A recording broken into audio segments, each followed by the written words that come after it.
Today I'm going to talk about a decision that quite a few Americans need to make during this unusual time in history. It's about moving, geographical moving. I know a lot of people that are moving out of the area, moving into other areas, especially with a lot of people in the Bay Area in the high-tech industry who can work from home.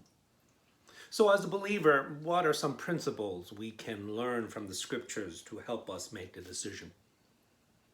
In this mini sermon, I can talk to you as a pastor rather than a theologian. So I'm going to give you four very practical tips. First, check the ministry box. Understand the purpose for your going. Now, the thing is, in Scripture, there are a few times when God distinctly told an individual to move to a certain place. Abraham comes to mind. Paul going to Jerusalem comes to mind. But I got to tell you something.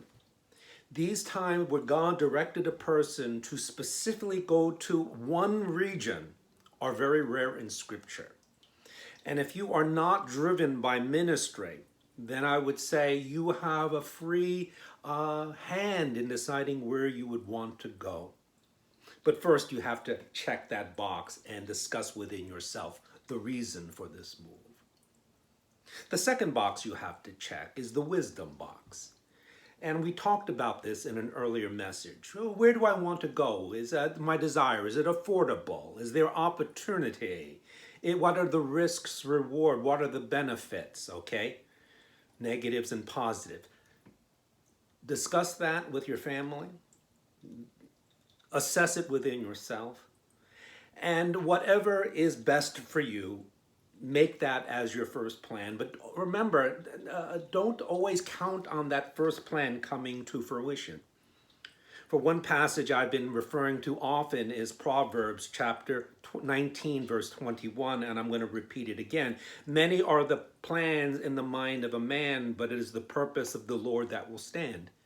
We make plans, but the plans are all up in the air, And the chances that you're always going to hit your first choice is rare.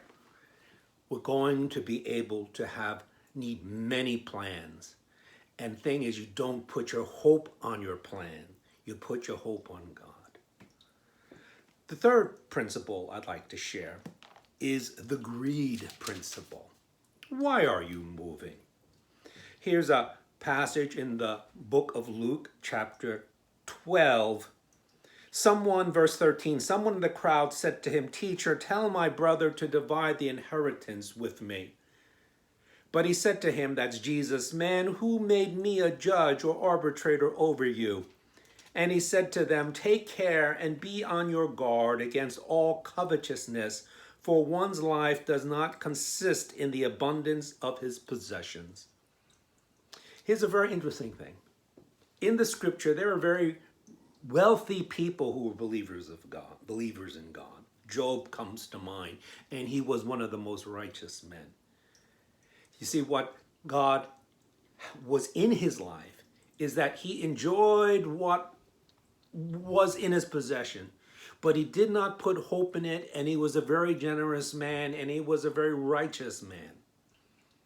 In your move, check the greed box. Are you a person, as Jesus would say, rich toward God, or you're just rich toward yourself, seeing that your possessions are measures your accomplishments and status in life? Check your motive. The final principle I'd like to share is found in the book of 1 Peter, chapter 1, verse 1. And it goes like this. Peter, an apostle of Jesus Christ, to those who are elect exiles of the dispersion in Pontus, Galatia, Cappadocia, Asia, and Bithynia. Elect exiles. It's a strange concept, but it's one that we as believers and as we grow in believers, we have to have more and more of this sense. We make decisions, we make plans, we have things to enjoy, make sure we are not greedy, but also understand where our ultimate hope is. That it is not in our possessions, as Peter says, we are aliens because there is another life to come that is grander, that is greater, that is more blessed and more gracious than we can ever imagine. And ultimately, we need to put our hope in that, for that is the ultimate destination for those who believe in Jesus Christ. So I hope this helps you in your time in a decision in moving, or helps you in other major decisions you can make. There's a freedom, there's a flexibility, but our hope is always in Jesus Christ.